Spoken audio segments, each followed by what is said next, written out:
Hey guys, Trey here, and today we're here to talk about something kind of important in Summoner's War. I've been thinking about making this video for a while now, mostly because I figured I would get flack for being fighter, maxed out at fighter 3 in a RTA and trying to talk about an RTA mechanic.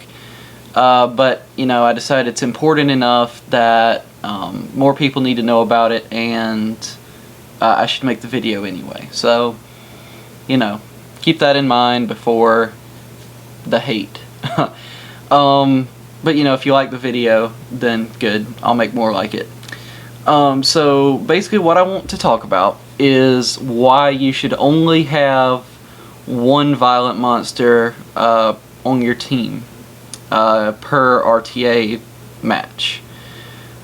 Basically, according to the violent rule effect in Summoner's War that was only for RTA, that was made for I think it was in one of the seasons after people discovered that they didn't like violent being the only thing that made the game-changing difference and that strategy had very little to do with it.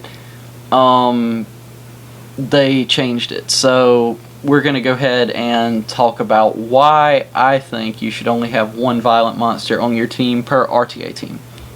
So I'm just going to read the violent rule effect as it is now, and it'll be displayed on screen.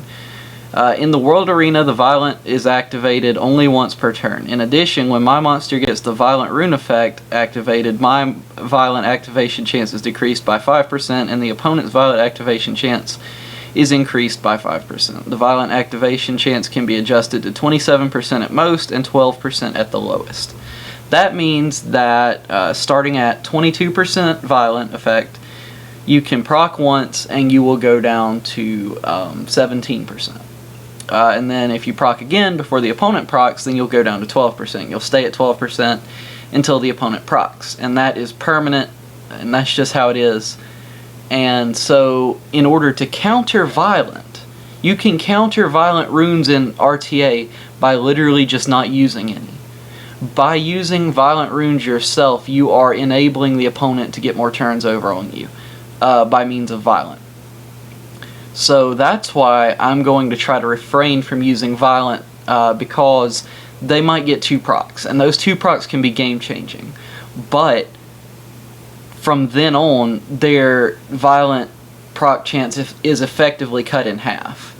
So, if you have bad luck, that's not really going to stop them, but it's something you can effectively have the effectiveness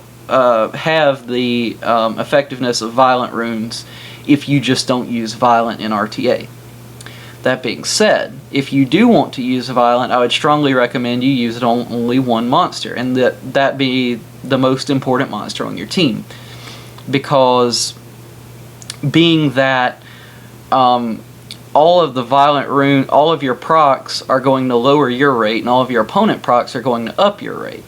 So if you get a bunch of procs on monsters that don't really have a game-changing effect, then your proc rate is going to go down on your monsters that do have game-changing effects. And if your opponent gets a lot of procs, then if you only have one monster, you're just making their chance go up to 27%, which is only one. I'll call it a stack of 5%. It's only 5% more chance, but it's 5% more chance. That's 1 in 20. So, instead of rolling, 5 out of 20 or 1 out of 4 effectively, you're going to be rolling, or 1 out of 5, you're going to be rolling 1 out of 4. So, that's a little bit better of a chance.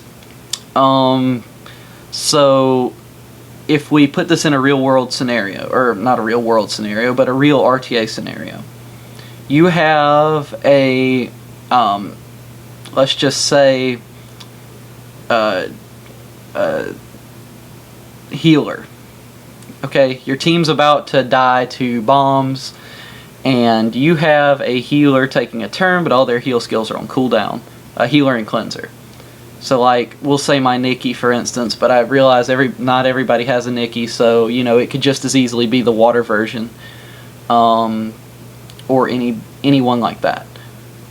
So we're gonna say that my Nikki has, she's getting a turn, and she has her skill 2 on cooldown of 1 turn. She moves, and since I don't have anybody else on Violent on my team, she's got 27% chance instead of a 22% chance, and so she procs and saves my team, and I, get a chance to win the match. But if, let's say I was running 4 Violent monsters, Theo, Sekhmet, Nikki, and I don't know, Varad, okay? They've procced all game, but for some reason I'm still getting stomped by the enemy who's using bombs. Nikki's got that 1 turn cooldown on skill 2. All the bombs are about to go off.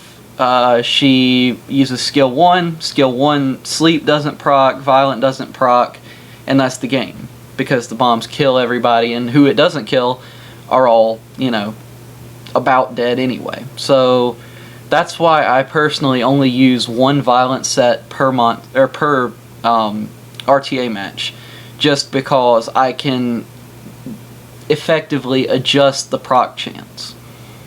And if you put that in reverse, the more monsters you have on violent, statistically, the more procs you're going to get.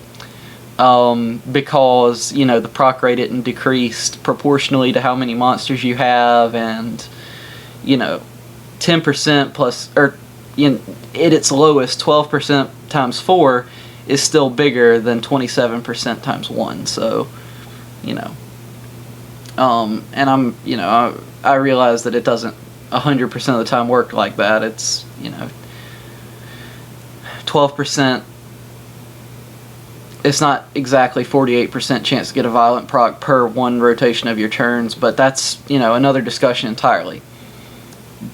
So, effectively, you can nerf your opponent's Vio procs by bringing in less Vio monsters, because you're going to get less Vio procs, and also buff your own monsters' Vio procs, because you're adjusting your own rate too by only having 1 Vio monster, and you're giving them the better chance to get the turn. So, if you want to use that for a healer, or if you want to use that for a bomber, if you want to use somebody who really needs to cycle turns really badly, you're going to want to put that violent on them.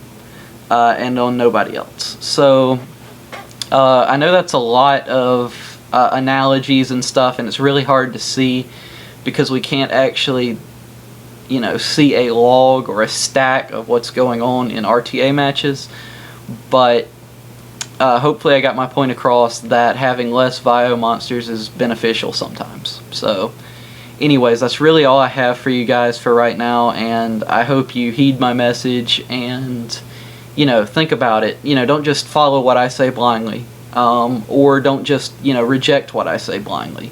Think about it and, spend some time contemplating what you want to do and, go from there. But thank you guys for watching this video, and I hope you guys enjoyed it, and if you did, come back and watch the next one.